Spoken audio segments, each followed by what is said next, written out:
पसंद आए तो लाइक, शेयर एंड सब्सक्राइब। पत्नी से मार खाने वाले पति की कहानी।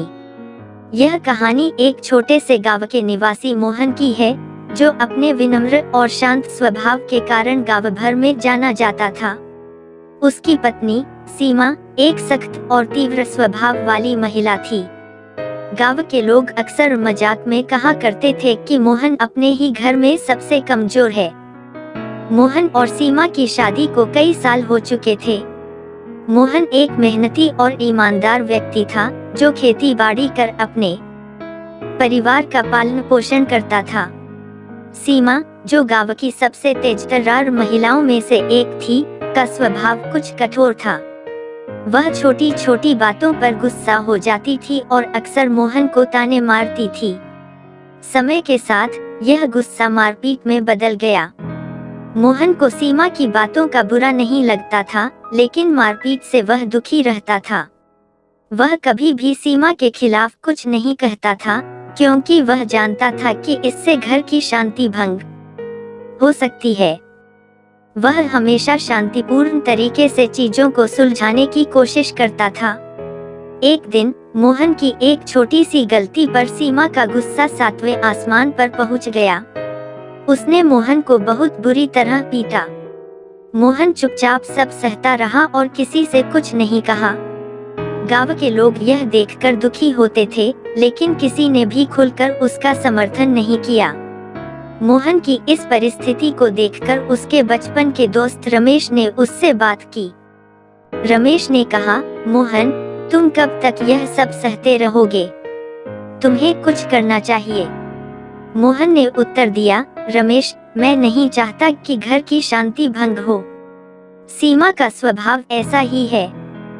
मुझे उसके साथ समझौता करना होगा। रमेश ने उसे समझाने की कोशिश की, लेकिन मोहन अपने निर्णय पर अड़िग रहा। वह अपने तरीके से चीजों को सुलझाने की कोशिश करता रहा। एक दिन गांव में एक नई संस्था आई, जो घरेलू हिंसा और महिलाओं और पुरुषों के अधिकारों के लिए काम करती थी। इस संस्था ने गांव में एक कार्यक्रम आयोजित किया, जहां सभी लोगों को आमंत्रित किया गया। इस कार्यक्रम में घरेलू हिंसा के बारे में बताया गया और कैसे इससे निपटा जा सकता है, इसकी जानकारी दी गई। मोहन भी इस कार्यक्रम में शामिल हुआ। वहां उसे समझ में आया कि उसके जैसी परिस्थिति में जीने वाले और भी लोग हैं, और यह एक गंभीर समस्या है। उसने वहां के काउंसलरों से बात की और अपनी समस्या साझा की। संस्था के लोगों ने मोहन की मदद की और उसे समझाया कि वह अपनी पत्नी से प्यार और समझदारी से बात करे। उन्होंने उसे कुछ तकनीकें भी सिखाई, जिससे वह अपनी पत्नी के गुस्से को शांत कर सके और अपने आत्मसम्मान की रक्षा कर सके। मोहन ने हिम्मत जुटाकर सीमा से बात की। उसने बहुत ही शांत और प्रेमपूर्वक तरीके से अपनी भावनाएं व्यक्त की। उसने सीमा को बताया कि उसकी मारपीट से उसे कितना दर्द होता है और वह चाहता है कि उनका घर प्यार और सम्मान से भरा हो। सीमा को भी पहली बार अपनी गलती का एहसास हुआ। उसने महसूस किया कि उसका गुस्सा और आक्रामकता उसके परिवार को नुकसान पहुंचा रही है। उसने मोहन से माफी मांगी और वादा किया कि वह अपने गुस्से पर काबू पाने की कोशिश करेगी। इसके बाद मोहन और सीमा ने मिलकर अपनी समस्याओं का सामना किया।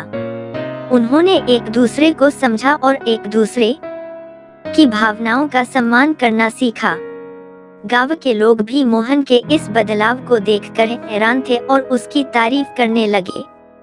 मोहन की यह कहानी हमें यह सिखाती है कि किसी भी समस्या का समाधान बातचीत और समझदारी से निकाला जा सकता है। प्यार और सहनशीलता से हर कठिनाई को दूर किया जा सकता है।